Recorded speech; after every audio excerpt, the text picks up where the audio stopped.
赶紧。Hello， 大家早上好，今天是我们来到六盘水市的第2天了。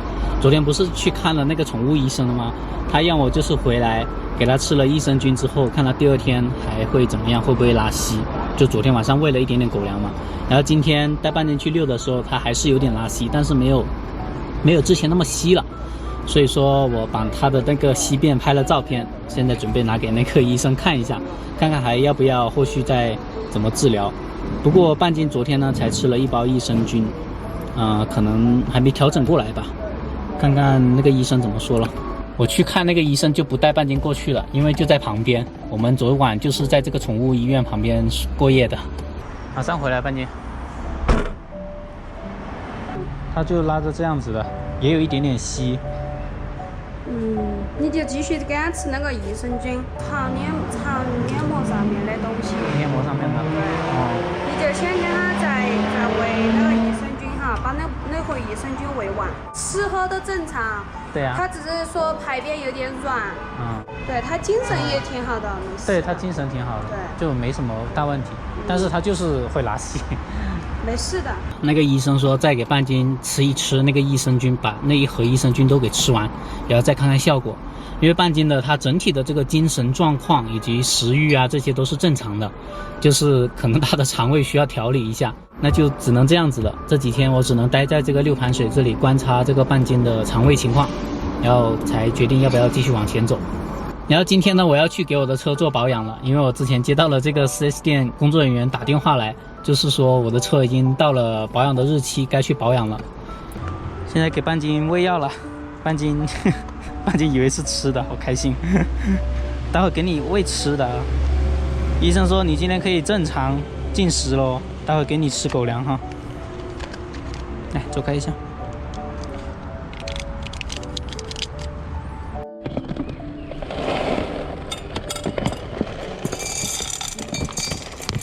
医生说可以正常喂食狗粮了，所以今天给半斤倒了一大盆。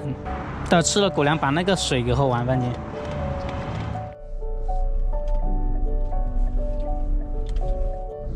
我发现油箱又没有油了，上次在织金线才加了呀，跑了300多公里，那么快就没油了，是不是跑山路跑太多了，油耗升高了？现在剩下2格油。这6盘水怎么那么大呀？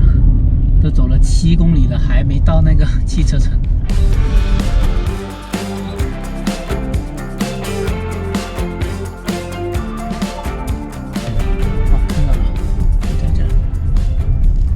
我刚刚进去问了一下工作人员啊，那个工作人员让我去另外一个汽修厂，这里是2公里的距离。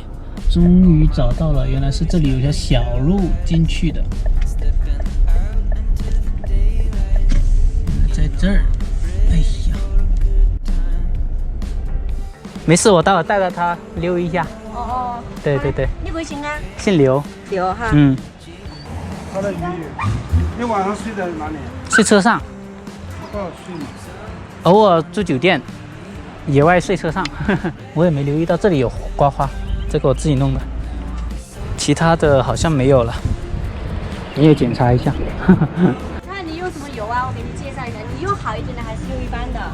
能查得到我之前用过什么机油吗？我这边我给你看一下。对，这个小姐姐请我吃的土豆，谢谢你的土豆啊。没事。我给你查一下哈，好不好？带半斤出来溜一下。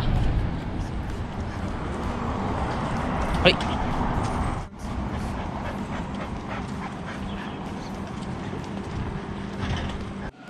这个土豆直接蘸着这个辣椒面吃吗？啊，对。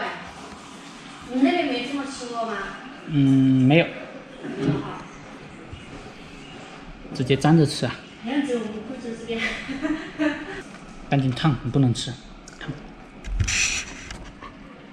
你不能吃。今天才去那个医院给他拿了那个肠胃药。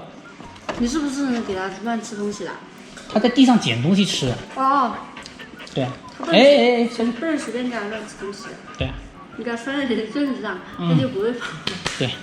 这是煮的，另外一种的话就放在火上烧嘛。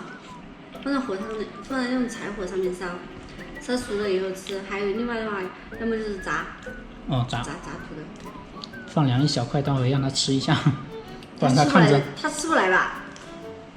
他能吃是能吃，只是说他最近肠胃不好。哦。他吃了怕他拉肚子，掉口水掉的满地都是了。这个是第二个店，我们还有一个店在虹桥，只是说这个可能装修比较简单一点，可能各方面设施啊，它没有下面那个店装修的那么，就是说装修上面可能就是说要稍微看上去要稍微豪华一点嘛。半斤稍微冷一会儿，给你这一块凉一下再给你吃，太烫了，待会儿再吃。我把这一块吃完就可以了。还有一个，吃不了那么多，吃不了。是小的。哎呦，半斤直接把它给咬了。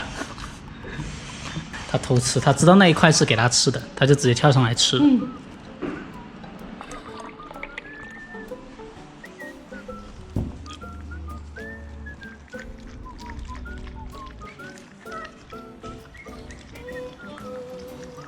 半斤在这里乖乖睡觉。全世界的狗狗都喜欢别人摸它的肚子的，一摸它肚子，它腿就岔开来。我看这个车不知道保养完了没有啊？哦，在洗车了，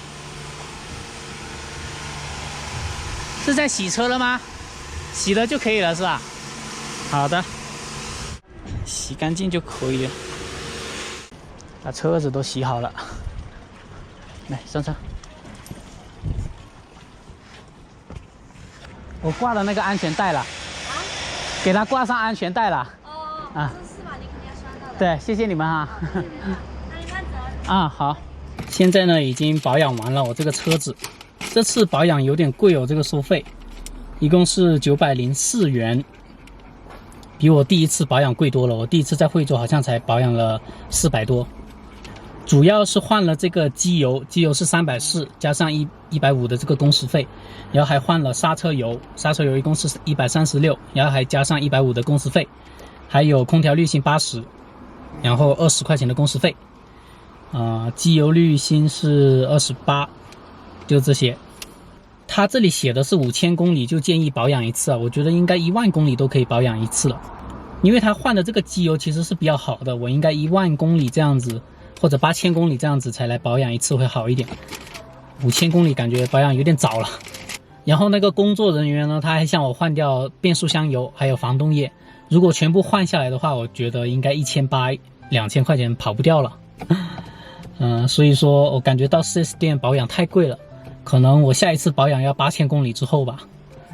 现在呢，我准备跟半斤去开个酒店住了，因为车上的所有的设备都没有电了，包括这个 WiFi 啊，然后还有无人机啊，还有那个户外电源都没有电了，而且换的一些衣服呢也没有洗，所以今天住酒店去。我现在跟半斤已经入住酒店了，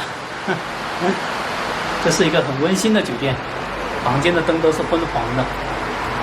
入住这个酒店之后，外面就下大雨了，哇，好大雨啊！好多器材要充，所有的都没电了。刚刚突然打了一声雷，然后跳闸了，酒店里面停电了。无语哦。